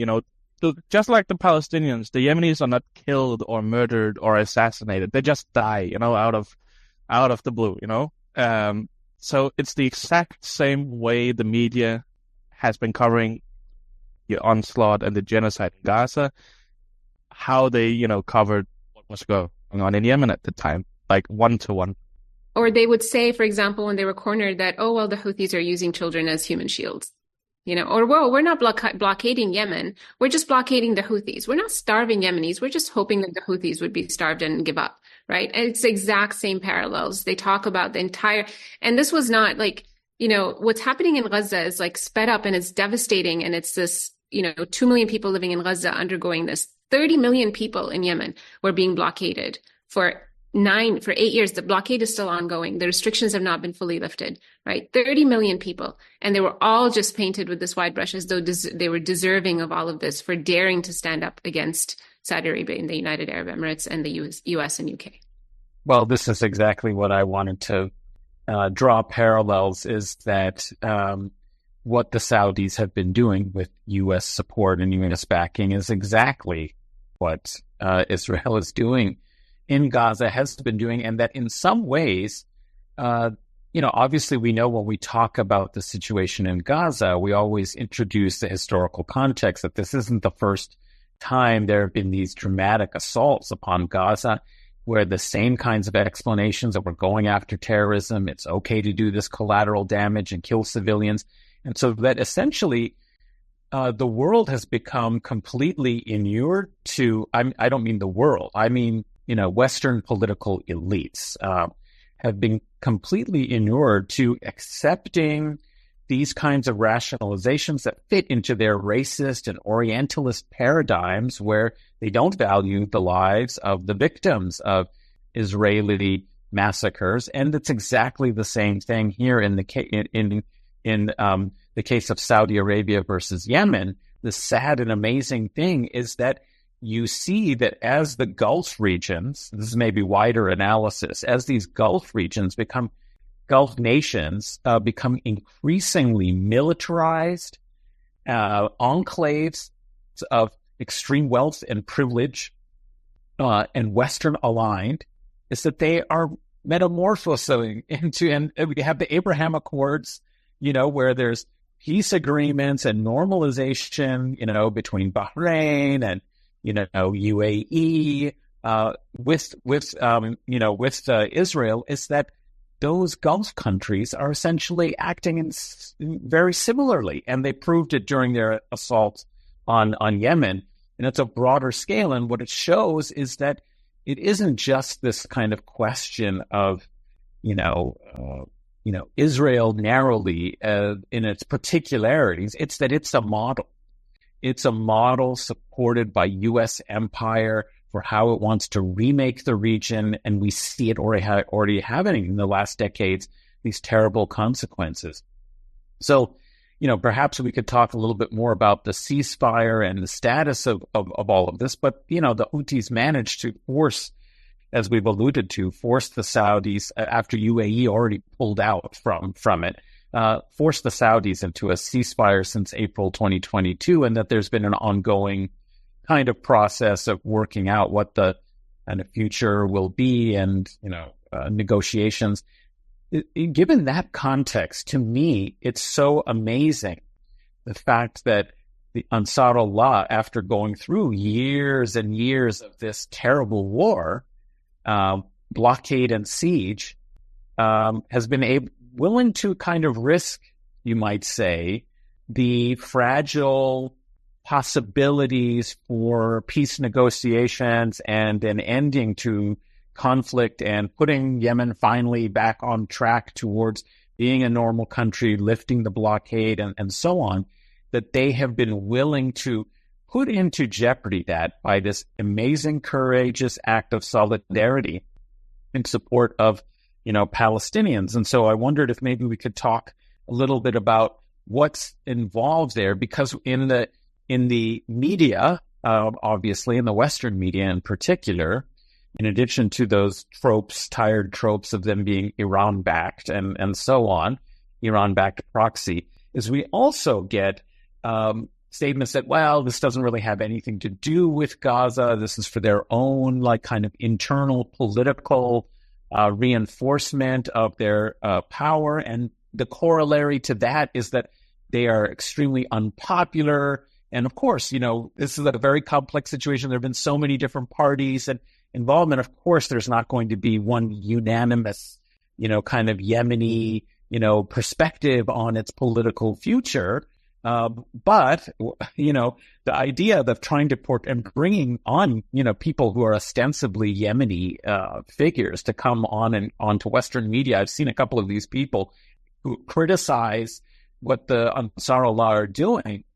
Absolutely shocking, because they never show you the pictures of, like, the demonstrations, where there's like 1 million people, in Sana'a who are demonstrating in favor of Gaza. So given that context, to me, it's quite amazing that they have shown this willingness, to risk the situation by showing solidarity.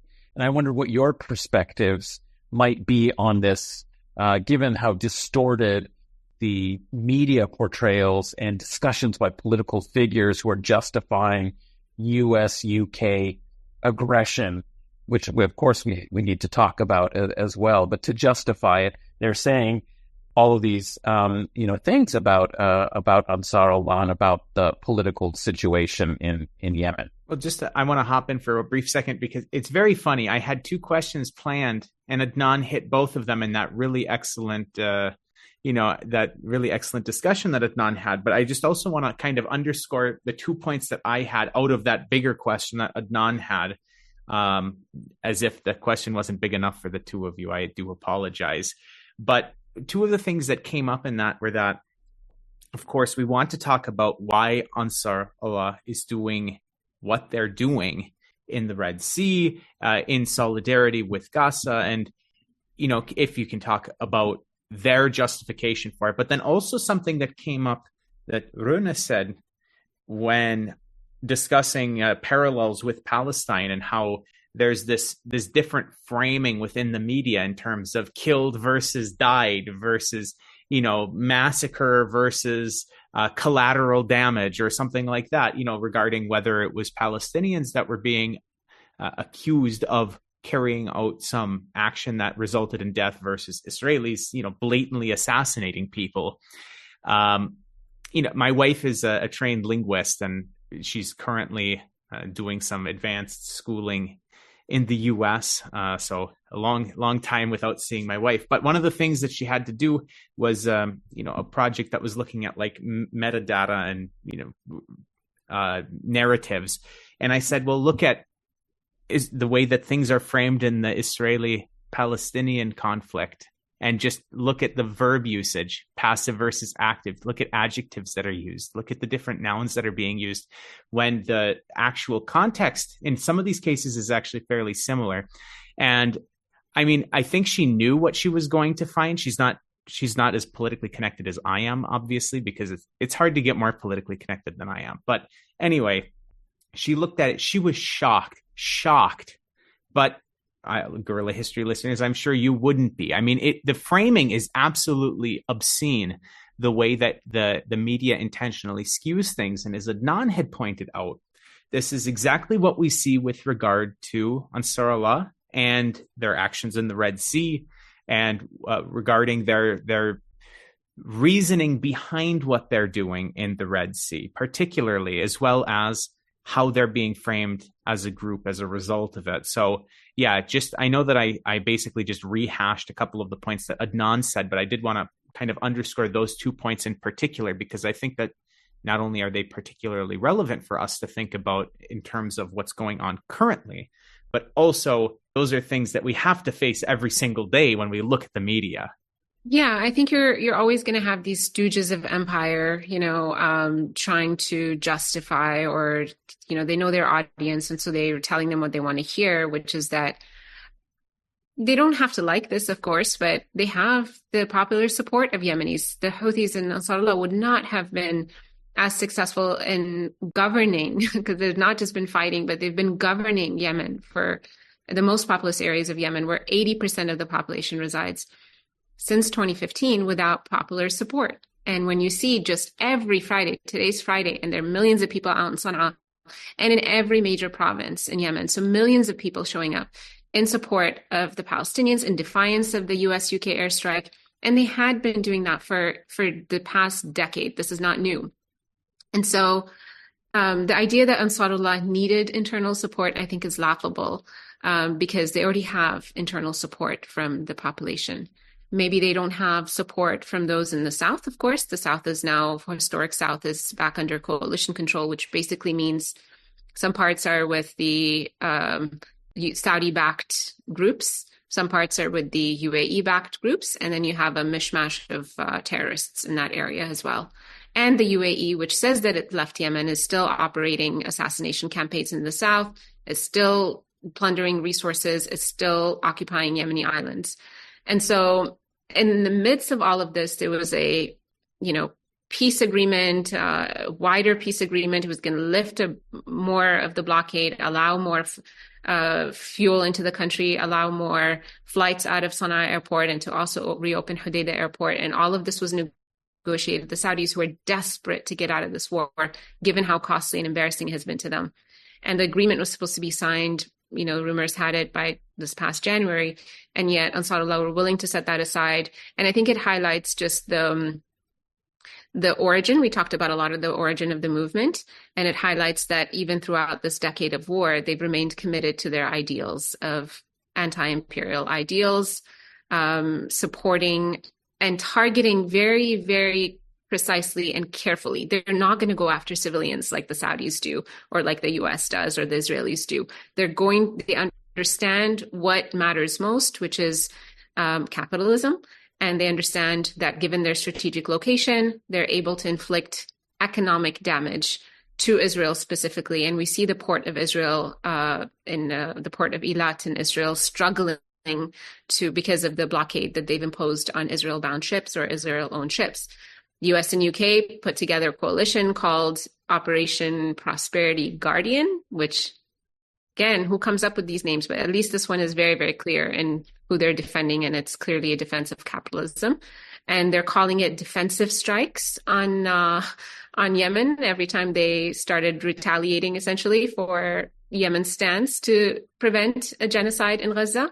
And the Houthis are citing the Geneva Conventions on the prevention of genocide. They're saying that states have the obligation to prevent genocide. South Africa is doing that in the courts, and the Houthis are doing that in their ports. And so we see this as a uniting figure even now. It's a uniting campaign. Even the people who were previously opposed to Houthis are now seeing so clearly, because pro-Palestine sentiment, anti-Zionism really unites Yemenis, and this goes decades into our history. And so they're really seeing them for who they really are, which is, and they're lending them even more support than before because of this stance that, quite honestly, is courageous, but it's also, not more courageous than what they did when standing up against Saudi and the UAE. It's within the same vein. And also to just add to what Shireen just said about the anti-Zionism being a unifying factor among Yemenis, I have yet to hear, at least in the mainstream media, one figure highlighting the historical precedent for the blockade that the Ansarullah is enacting in the Red Sea. Because one thing is anti-Zionism is deeply rooted in Yemeni society. Well, one could even argue that it forms like a pillar of Yemenis understanding of, their own history and also society in general, all the way back to the 1940s and perhaps even before the 1940s. But the act of blockading the Red Sea is not the first time that Yemen is doing this. In the 1970s, during the October War in 1973, South Yemen, or the People's Democratic Republic of Yemen, actually blockaded the Red Sea for an entire month by installing, I believe it was, artillery units on the island of Perim, which is like right at the upper level of the Bab el-Mandeb Strait, which is, global shipping traffic has to divert past this small island. So it was a perfect like geographical fortress to really arm to uphold this blockade. And in many practical ways, it actually worked.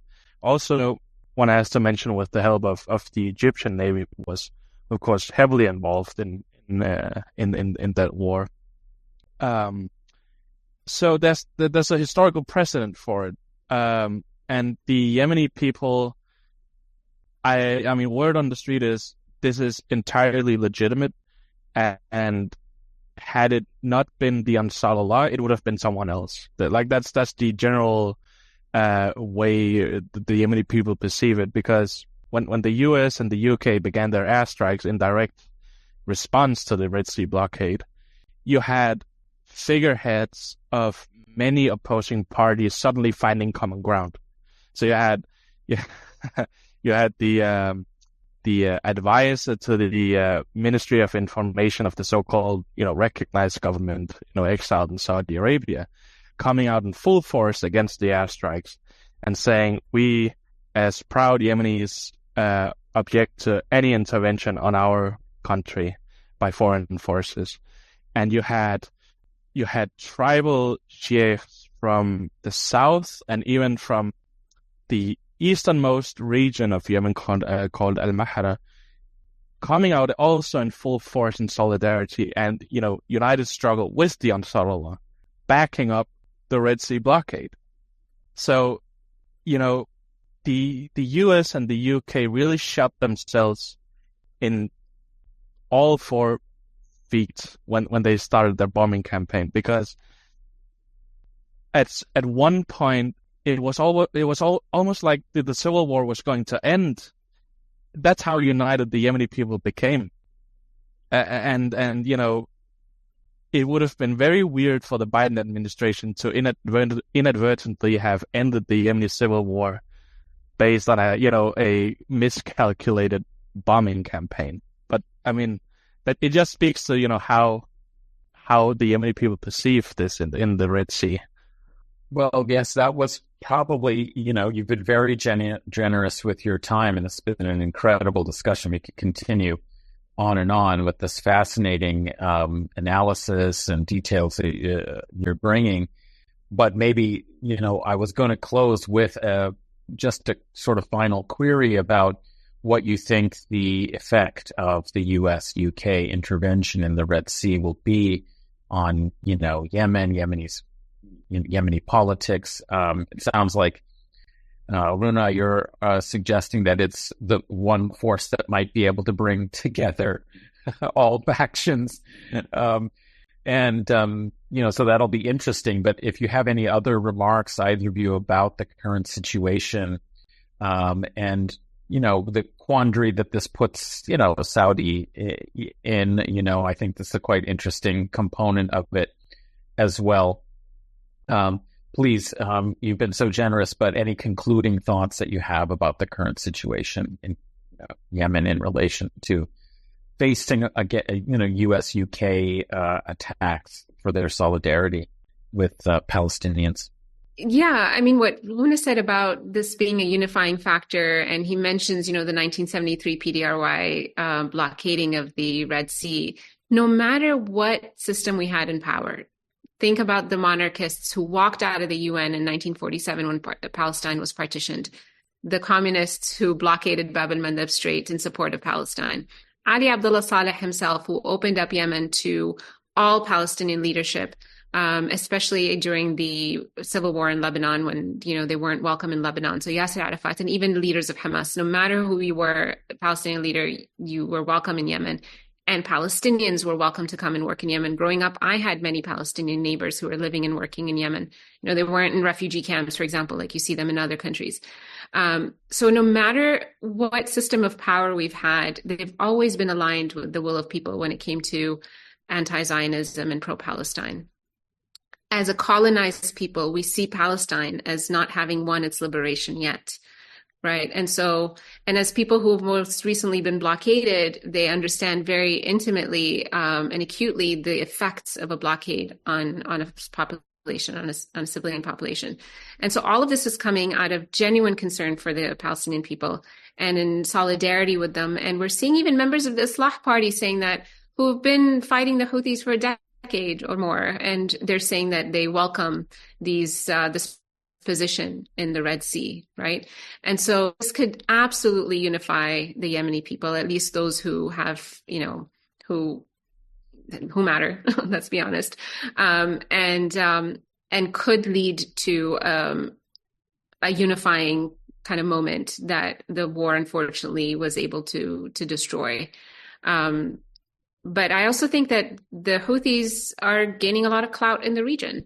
People are finally paying attention to what Yemenis have undergone over the last 10 years or so. They're finally understanding that all of the propaganda that came out of Saudi and the UAE was false, that these people were not, this ragtag group of army that was just being such a menace and they're just a bunch of terrorists that needed to be killed, right? They're seen now as a defender of Palestinians, which I think will absolutely backfire for all of these Arab leaders who are sitting around and either normalizing with Israel or making an about face like Saudi Arabia is trying to do right now by putting forth this condition of the two-state solution, which was not on the table before for normalization. So they're feeling the heat.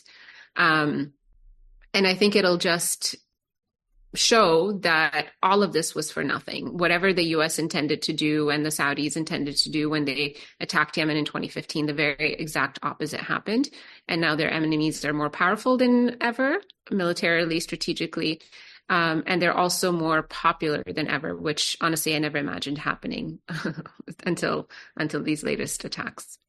Yeah, so personally speaking, also in extension of what Shireen mentioned, I don't believe the US, UK airstrikes are going to do anything. So we've seen they've been bombing Yemen on and off since January the 12th, and the Red Sea blockade is still imposed. So we have seen also an increasing in escalation in the Red Sea. So for every time the coalition airstrikes gets even more violent, the Ansarullah strikes multiple ships at the same time or uses even bigger weapons in their arsenal. So it's not going to do anything, but I am cautiously hopeful that it's going to, as Shireen mentioned, reignite some form of unity between the people who are, as we must admit, still very fractured along political and cultural and then Islamic, divisions. But I do hope that, there's solidarity with Palestine, which is shared by every single Yemeni across multiple political and Islamic factions. And anti-Zionism really becomes, a unifying factor that enables the people at least to find a way out of their own conundrum and own crisis. Because that would just be, an absolute dream come true, if I could even say that, to put a definitive end to a decade of horror. Well, as Adnan had said, you both have been incredibly generous with your time. I had written to Adnan in the chat about 5 minutes ago and said I could do this for another 2 hours, but I don't think that you would be very happy with me if I kept you for that long. But I was not being hyperbolic. I certainly could do this for at least another 2 hours. This was an absolutely terrific conversation, and I deeply, deeply thank you for coming on the show and sharing your expertise and your insights on the plight of the people in Yemen against imperialism, as well as their valiant resistance against that imperialism, and helping us understand that modern history that is sadly criminally undercovered in the West, as well as helping us understand the current events that are going on. So, I thank you both. Again, listeners, our guests were Shireen Al-Adeimi and Una Ehrhus. I would like to ask both of you if you can tell the listeners where they can find your work. Shireen, why don't we start with you? How can the listeners follow you on social media and find your written works? Sure. I am at Shireen818 on Twitter, now called X. And I've written extensively on this, mostly for In These Times over the years. Of course, we'll link to that. Una. I can be found at It's Aldanmarki. And also I've written a bit on Yemen on Al-Adeimi Network, their English website. So, but most of my commentary work is based on X. So. And of course, we'll link to your profile as well. Two of the most important follows that you can have in regard to Yemen, listeners. So if you're not already following the both of them, you're doing something wrong. Adnan, how can the listeners find you and your other excellent podcast? Well, you can follow me on Twitter. I'm still going to call it Twitter. At Adnan A. Hussein, Husain. And, give a listen to The Majlis, Majlis. It's a podcast about the Middle East, Islamic world, Muslim diasporas in the West. And we've got new episodes coming out very soon. We've had a recent episode about the Campus for Palestine, which was a co-production with Guerrilla Radio, a sister spin-off podcast of Guerrilla History. And we've got other things coming up that you'll be interested in. So do check it out. Majlis. Of course, and not the Radio Free Central Asia, aka Radio Free CIA sponsored Majlis podcast. It's the good one, MSGPQU, for Muslim Society Global Perspectives Project at Queen's University. I finally got the acronym right, Adnan. Excellent. I do my best. Our co-host, Brett, unfortunately had to leave the conversation a little bit ago, but you can find all of his work at revolutionaryleftradio.com. As for me, listeners, you can find me on Twitter at Huck1995, HUCK1995. Stay tuned for that Iskra Books collection of documents from the PLO and the Popular Front, which we wrote the foreword to, and it's a co-production between us and the folks at Iskra. That'll hopefully be coming out around the end of March. So if you stay tuned on social media, make sure to follow Iskra and the Guerrilla History account. You'll get all of those updates. And remember, all of the books that come out through Iskra, the PDFs are available for free, as well as really good-looking print editions. You can follow Guerrilla History on Twitter at Guerrilla_pod. That's GUERRILLA_pod. And you can help support the show and allow us to continue making episodes like this and hopefully expand. We have a lot of really big plans in the works, Adnan, which, we don't have enough time, but we have a lot of plans. You can help support us and hopefully make some of those things become possible at patreon.com/Guerrilla History. Again, that's GUERRILLA History. And until next time, listeners, solidarity.